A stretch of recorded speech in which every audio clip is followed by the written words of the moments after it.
before I start the video, I'd like to address the situation back here.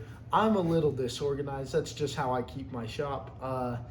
And I didn't clean it because the thing I'm about to show you guys is something I was a little excited about. So I didn't do any cleaning or nothing in order to get ready for the video. So be aware of the little bit of mess I have. Today, we're going to start on a new type of content that I'm going to be adding onto the channel. Just a little hobby of mine. We're going to be reviewing this 132-pound anvil from vevor.com. It's a little heavy. I was not sent this anvil like you'll see a lot of blacksmithing YouTubers are. I bought this anvil with my own money, so you know for a fact that I wasn't cherry picked, if that makes sense. Basically what I mean by that is this anvil wasn't specifically picked out because it's the hardest or the nicest or whatever it may be to make vevor, the company that I bought this from, look better so that they sell more anvils or whatever it may be. So yeah, let's get into it. And get him over here. Pliers aren't very good for it. Cutting. It's not really a pair of pliers, it's a pair of wire snippers. I don't suggest you do this with your own. It's not the smartest idea. Get a pocket knife or something.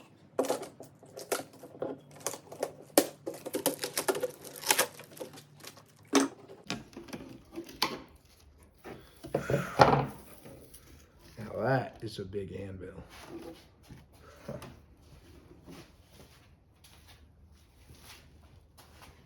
Let's get you guys low.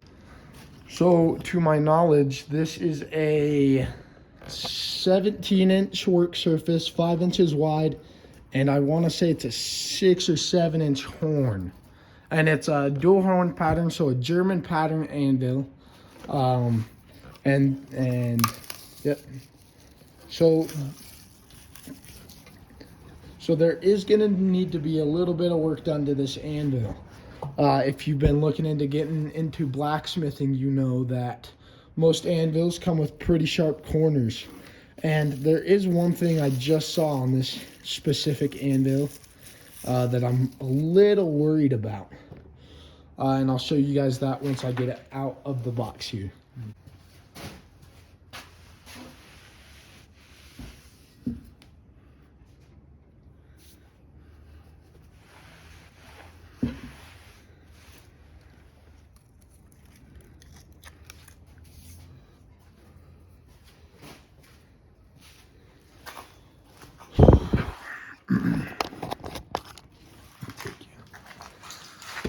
So the very first thing I notice about this anvil is the very rough castings.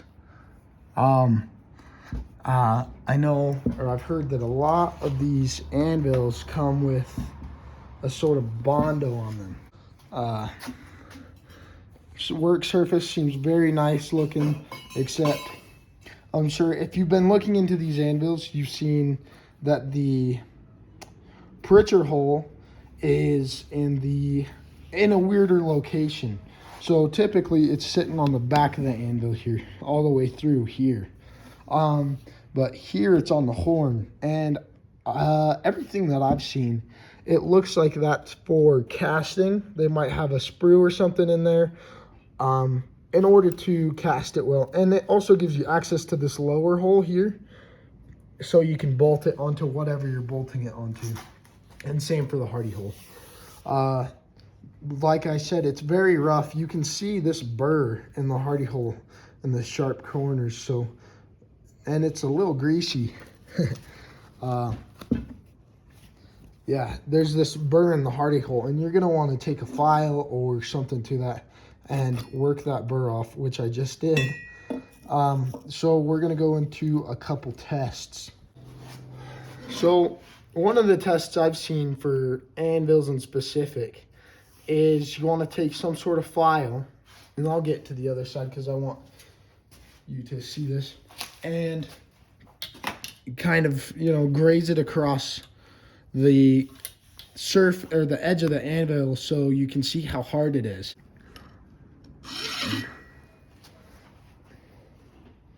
And it looks like it took maybe just a little bit off. We'll do that again. It is feeling like it's biting into the work surface just a little bit. That's not really a big concern to me, mostly because the anvil is $200. So anything that's cast steel better than my cast iron anvil, I'm not too worried about.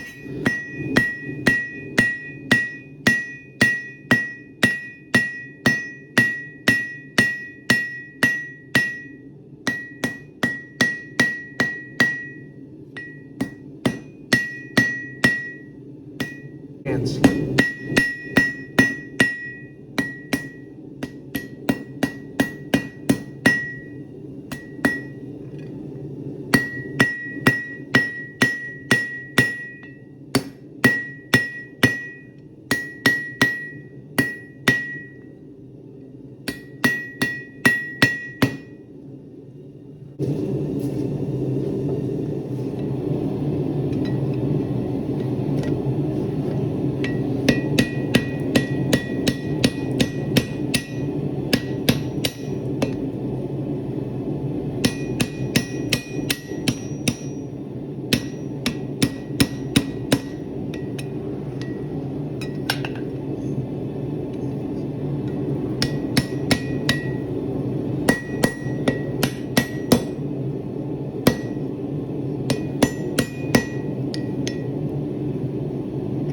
So what you just saw was a little bit of forging and stuff on the anvil. I didn't use the horn in this video, and I don't know quite why. I just didn't think about it. So I'll put up a couple pictures of how the anvil turned out, because I noticed in post-production that the video was sideways, I think. So I'll put up a couple pictures of how the anvil held up. My overall consensus for right now, I haven't used anvil very much, is that it's a pretty good anvil so far. It does have a couple holdbacks. It's a little soft for an anvil. I have beaten on other anvils and they're a lot harder. However, Vevor does sell the same anvil, I believe in 132 pounds, in a black paint. And the black paint is kind of signifying that it's harder. I believe that one's 55 or even 60 Rockwell. So it depends. If you're not that big into blacksmithing, I'd save the extra $40 or $50. Maybe it's even closer to 60 or 70.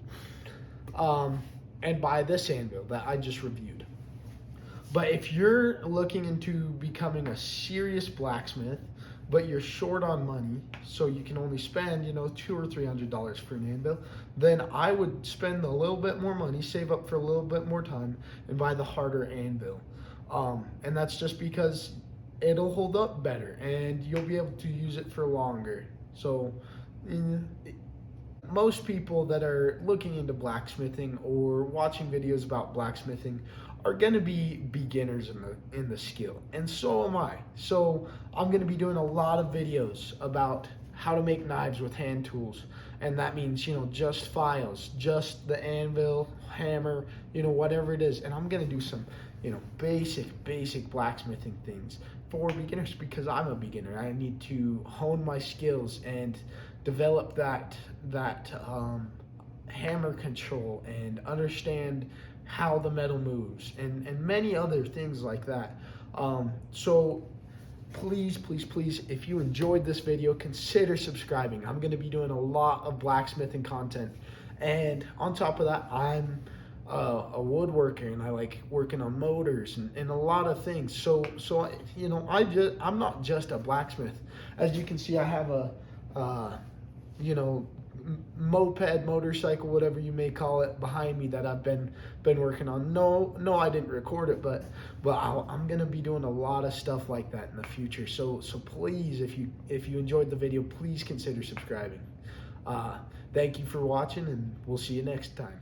So I said I'd put up a picture of the anvil, but I wanted to clarify all these marks aren't divots in the anvil. There's a couple notches, but you can clearly see those, and that's where I struck the anvil pretty hard. If you're striking hot steel, it's just gonna kind of put that scale. I don't quite understand it. To my knowledge, it's kind of like a byproduct of the scale rubbing off on the anvil surface. So it's just like a little bit of a smudge almost. So no, those aren't deep divots. You can see the deep divots. And yeah, it's a pretty good anvil other than that.